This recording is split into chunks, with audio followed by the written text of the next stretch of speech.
Every second, your blood flows through thousands of miles of vessels, carrying oxygen, nutrients, and life itself. But what happens when one of those vessels is injured? How does the body stop bleeding without blocking blood flow everywhere else? The answer lies in one of the body's most remarkable defense systems: hemostasis. Hemostasis is the process by which the body prevents and stops bleeding.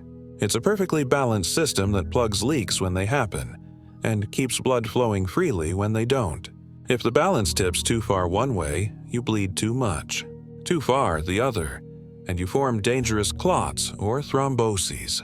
Hemostasis unfolds in three main overlapping stages: vascular spasm, constricting the vessel, platelet plug formation, stopping blood loss temporarily, and coagulation, reinforcing the plug with a stable fibrin mesh.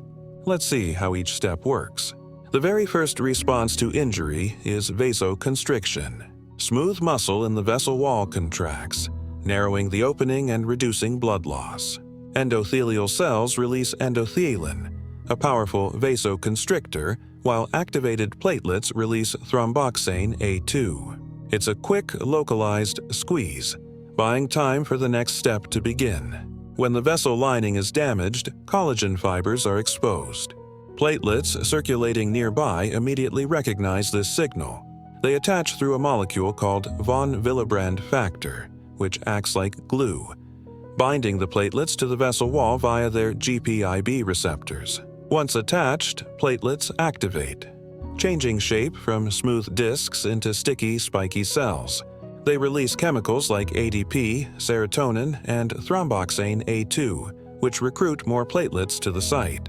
These platelets link together through fibrinogen bridges via GPIIB NICE3A receptors, forming a soft platelet plug, the first physical barrier to blood loss. The platelet plug is effective but fragile. To make it stronger, the body weaves a network of fibrin fibers, and this requires a chain reaction known as the coagulation cascade. There are two main routes: the extrinsic pathway, triggered by tissue factor released from damaged cells, and the intrinsic pathway, triggered by contact of blood with exposed collagen. Both meet at a common point: factor X, which converts prothrombin, factor II, into thrombin. Thrombin is the master enzyme. It transforms fibrinogen, factor I, into fibrin, the protein threads that stabilize the clot. Finally, factor Th cross-links the fibrin strands, creating a strong, stable fibrin clot that seals the wound. Hemostasis must be tightly regulated. If clots form too easily, blood vessels could block and cause thrombosis. That's why the body uses several natural anticoagulants: antithrombin III, which inactivates thrombin, and factor Xi; protein C and protein S, which switch off factors VA and Phe-A, and tissue factor pathway inhibitor, TFPI, which dampens the extrinsic pathway. Together, they keep coagulation precisely in check. Once healing is complete, the clot is no longer needed. The body activates plasminogen, converting it to plasmin, the enzyme that digests fibrin. This process, called fibrinolysis, dissolves the clot safely.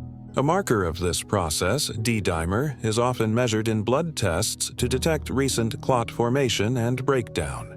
Disorders of hemostasis can lead to serious conditions: hemophilia, a deficiency of clotting factors 8 or 9, causing excessive bleeding; von Willebrand disease, impaired platelet adhesion; thrombophilia, deficiency of natural anticoagulants leading to dangerous clots. Understanding hemostasis helps clinicians strike the right balance, preventing both bleeding and thrombosis.